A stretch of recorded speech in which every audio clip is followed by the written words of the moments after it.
Chapter 3. Celebrated Cases of Memory. In order that the student may appreciate the marvelous extent of development possible to the memory, we have thought it advisable to mention a number of celebrated cases, past and present. In so doing, we have no desire to hold up these cases as worthy of imitation, for they are exceptional and not necessary in everyday life. We mention them merely to show to what wonderful extent development along these lines is possible. In India, in the past, the sacred books were committed to memory and handed down from teacher to student for ages. And even today it is no uncommon thing for the student to be able to repeat, word for word, some voluminous religious work equal in extent to the New Testament. Max Muller states that the entire text and glossary of Panini's Sanskrit grammar, equal in extent to the entire Bible, were handed down orally for several centuries before being committed to writing. There are Brahmins today who have committed to memory, and who can repeat at will, the entire collection of religious poems known as the Mahabharata, consisting of over 300,000 slokas, or verses. Leland states that the Slavonian minstrels of the present day have by heart, with remarkable accuracy, immensely long epic poems. I have found the same among Algonquin Indians, whose sagas, or mythic legends, are interminable, and yet are committed word by word accurately. I have heard in England of a lady 90 years of age, whose memory was miraculous, and of which extraordinary instances are narrated by her friends. She attributed it to the fact that when young she had been made to learn a verse from the Bible every day, and then constantly review it.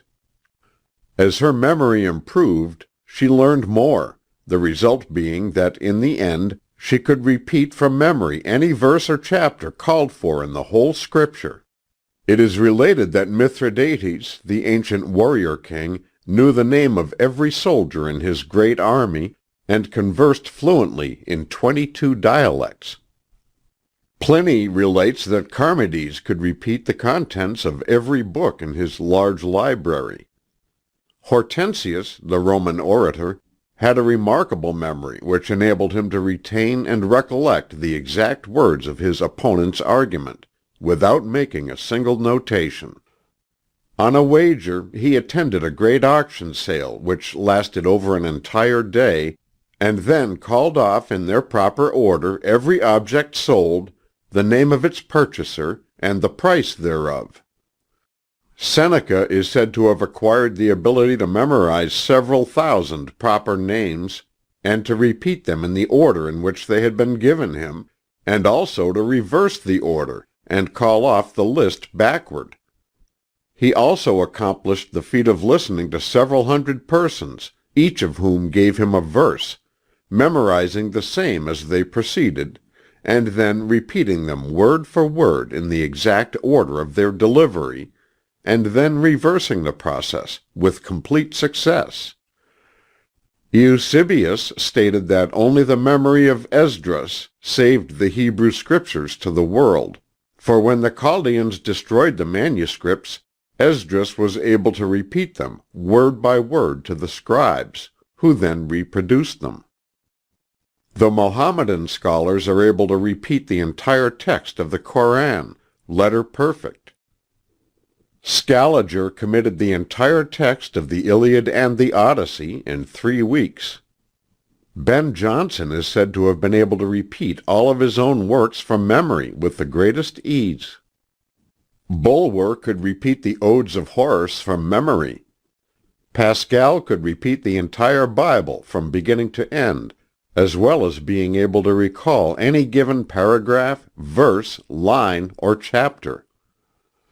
Landor is said to have read a book but once, when he would dispose of it, having impressed it upon his memory, to be recalled years after if necessary. Byron could recite all of his own poems. Buffon could repeat his works from beginning to end. Bryant possessed the same ability to repeat his own works. Bishop Saunderson could repeat the greater part of Juvenal and Persius, all of Tully, and all of Horace.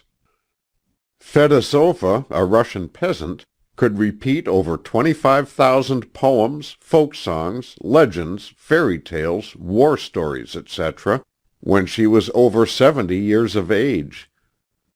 The celebrated Blind Alec, an aged Scottish beggar, could repeat any verse in the Bible called for, as well as the entire text of all the chapters and books. The newspapers a few years ago contained the accounts of a man named Clark who lived in New York City. He is said to have been able to give the exact presidential vote in each state of the Union since the first election. He could give the population in every town of any size in the world, either present or in the past, providing there was a record of the same. He could quote from Shakespeare for hours at a time, beginning at any given point in any play. He could recite the entire text of the Iliad in the original Greek. The historical case of the unnamed Dutchman is known to all students of memory. This man is said to have been able to take up a fresh newspaper, to read it all through, including the advertisements, and then to repeat its contents, word for word, from beginning to end. On one occasion, he is said to have heaped wonder upon wonder by repeating the contents of the paper backward, beginning with the last word and ending with the first. Lyon, the English actor, is said to have duplicated this feat using a large London paper and including the market quotations, reports of the debates in Parliament, the railroad timetables, and the advertisements. A London waiter is said to have performed a similar feat, on a wager, he memorizing and correctly repeating the contents of an 8-page paper. One of the most remarkable instances of extraordinary memory known to history is that of the child Christian Meineken. When less than 4 years of age, he could repeat the entire Bible, 200 hymns, 5,000 Latin words, and much ecclesiastical history, theory, dogmas, arguments, and an encyclopedic quantity of theological literature. He is said to have practically retained every word that was read to him. His case was abnormal, and he died at an early age. John Stuart Mill is said to have acquired a fair knowledge of Greek at the age of 3 years, and to have memorized Hume, Gibbon, and other historians at the age of 8.